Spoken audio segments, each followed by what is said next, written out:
ছাত্র বিদ্যালয়ের শিক্ষার্থীবৃন্দ এই মুহূর্তে অতিথি মঞ্চের দিকে এগিয়ে আসছে এবং অতিথিবৃন্দকে সালাম প্রদর্শন করছে। জেটিভি, সময়ের সাথে সত্যের পাশে। অনেক প্রতীক্ষার অবসান ঘটিয়ে আজ অনুষ্ঠিত হয়েছে কারুয়া উচ্চ বিদ্যালয়ের 61তম বার্ষিক ক্রীড়া প্রতিযোগিতা।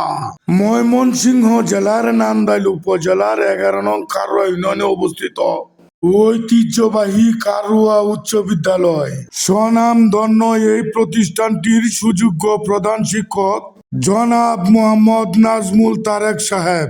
তিনি প্রতিষ্ঠানের শিক্ষার মান এবং খেলাধুলায় ব্যাপক উন্নয়ন করেছেন। 61তম বার্ষিক ক্রীড়া অনুষ্ঠানের আয়োজন করতে পেরে আমরা নিজেকে ধন্য মনে করছি। শিক্ষার সাথে শুধু আমার বই পড়লেই হবে না, লেখাপড়ায় শুধু স্কুলে আমরা লেখাপড়ার জন্য আসি না, আসি শিক্ষা নেওয়ার জন্য। এই শিক্ষা হবে আমাদের চাল চলন, আচার ব্যবহার, সামাজিক, রাজনৈতিক, অর্থনৈতিক সমস্ত কর্মকাণ্ড শিক্ষার জন্যই আমাদের স্কুলে আসা। ক্রীড়াই শক্তি, ক্রীড়াই বল, সুস্থ দেহ সুস্থ মন, এই প্রত্যয় নিয়ে আমাদের আজকের এই খেলা। আমি আশা করব এই ঐতিহ্যবাহী কারুয়া শিক্ষা প্রতিষ্ঠানটি ঐতিহ্যবাহী বলবো, কারণ আমাদের বিগত দিনের যে ফলাফল, প্রতি বছরে আমরা এ প্লাস পেয়ে যাচ্ছি, 2 5টা 7টা এরকম এ প্লাস পাচ্ছি। এবং রেজাল্ট নান্দাইলের মধ্যে আমাদের রেজাল্ট বিদ্যালয়ের প্রধান কাজই হলো একটা ভালো ফলাফল। যদি আমরা ভালো ফলাফল করতে পারি তাহলে ছাত্রছাত্রী ভালো হবে।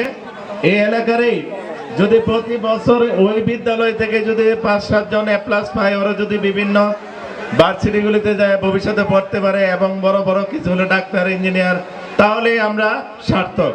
আমাদের অত্র বিদ্যালয়ের এই ছাত্র সে মেডিকেলে ভর্তি আছে এবং আরো কয়েকজন আগে শহীদ স্যারের ছেলে যে ডাক্তার, উনি এই স্কুলের ছাত্র এবং সচিব আছেন, উনিও এই যে আশরাফুল ইসলাম, উনিও এই স্কুলের ছাত্র এবং বিভিন্ন জায়গায় শুধু এরকম আরো অনেক ভালো ভালো অবস্থানে আছে স্কুলের ছাত্র।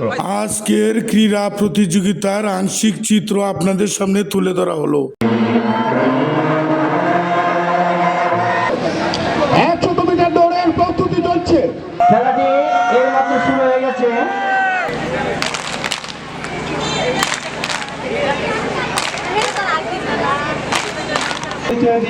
আজকের এই খেলা উপভোগ করবেন। দীপ্ত পায়ে সম্মুখের দিকে এগিয়ে যাচ্ছে।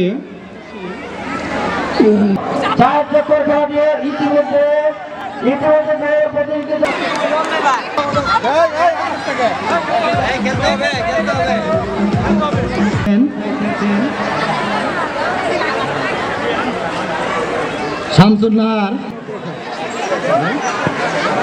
এই মাত্র শেষ হয়ে গেছে এবং